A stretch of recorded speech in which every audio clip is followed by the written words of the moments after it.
भाई ऐसी एकता ड्राइवरों में होनी चाहिए। हर ऑफिस के अंदर जहाँ फोरमैन बने हुए हैं वहाँ एकता दिखाओ, जहाँ हक ना मिल रहा वहाँ एकता दिखाओ।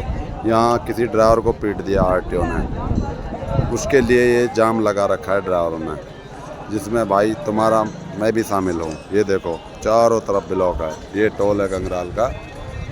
ये देखो चारों तरफ ये ड्राइवर को हाहाकार हुंकार देखो ड्राइवरों की। एकता ऐसी होती है, एकता में ही बल होता है। अगर ड्राइवर एक रहेंगे तो ही सेफ रहेंगे। ऐसा अपना हक मांग प्यार से नहीं मिलता, लड़के लेना पड़ता है। और इस देश की हमेशा यही खुददारी रही है, हर बार लड़के ही हक लिया है। अंग्रेज़ों से लिया, राजाओं से लिया, पाकिस्तानियों से लिया, सबसे हक लिया है, लड़के लिया है। ये देखो।